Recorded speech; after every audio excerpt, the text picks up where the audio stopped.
Hey guys, I just finished up a session with our virtual church planters today talking about competency number 11, evaluate your values and integrate them into the DNA of your church. And in this particular session, we ask two particular questions.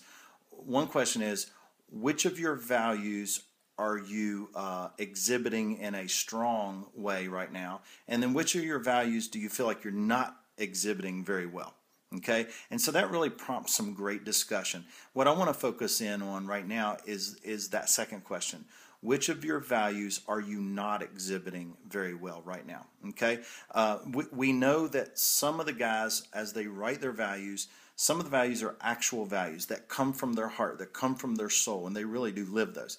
And then some are aspirational values. They're things they want to achieve, ways they do want to behave, but they're just not doing a very good job at it yet.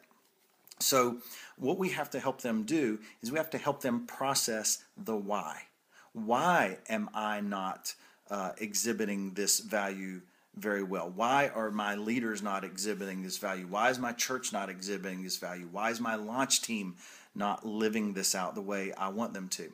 So there are 4 practices that we have to help them understand. If you want to drive values deep into your organization, there are 4 practices that will help you do that. So when they're answering that question, well, this value is the one I'm not doing very, very well on, here are 4 things that you can give them to help them evaluate how they can improve. Okay, so four practices to drive values deep. Number 1 is communication.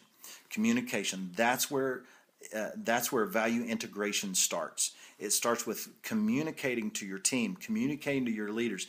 This is the way we behave around here. It's letting them know what you expect. It's saying it in ways that's sticky, saying it in ways that's memorable, making very clear value statements so people understand, oh, he's communicating to us the way we're supposed to behave, what the values are for our organization. So, tell the guy, ask the guys, are you saying it often? Are you saying it well? Are you saying it creatively? The second practice is demonstration. After you have communicated it, then you got to show that value. You have to show how it's lived out. And so demonstration, they have to ask themselves a question, am I modeling it? Am I living it out? If they're not living it out, it's not going to flow down into their team and into their church. So they have to ask that as well.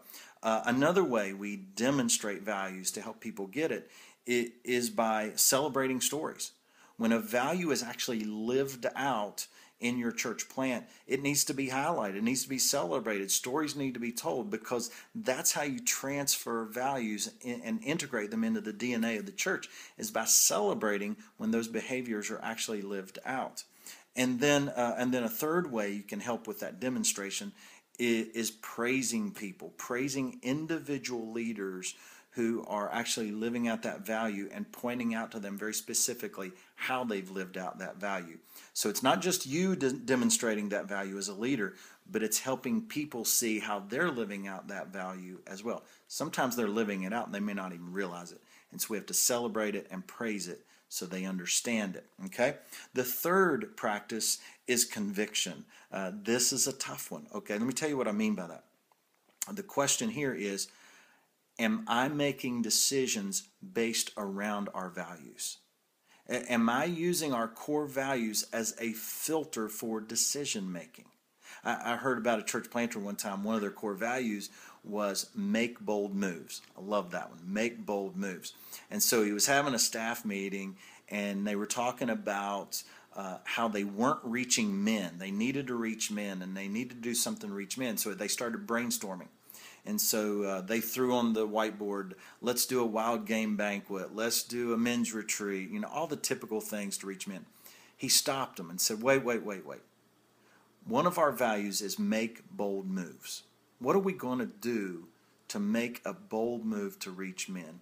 They came up with, because of that value, they came up with a crazy idea to do an extreme sports night or something for men, wild cage fighting, stuff like that. It's crazy. But they made a decision based on a value. And when you make decisions based on a value, it shows that it's a conviction. And when you make conviction-based decisions, You're integrating the values into your culture. And then the fourth thing is expectations. Expectations. Let people know, this is what I expect. This is the way we behave around here. Clarifying the expectations around your values. So the way you do that is evaluate your values frequently. Measure your values. Have accountability systems built around your values. Build systems into how your values are executed so that there's truly a sense of expectation of this is how we behave around here. So when they look at you and say, oh, I'm not doing this value very well, these are 4 practices that you can point them to and ask them, which one of these 4 practices do you need to improve in order to integrate the value more effectively? Let me finish with this little formula. Time times repetition plus discipline equals integration. Values take time multiplied by many, many, many repetitions, repeating it over and over and over, plus daily discipline equals integration, integrating those values into your culture. Hope this has been helpful.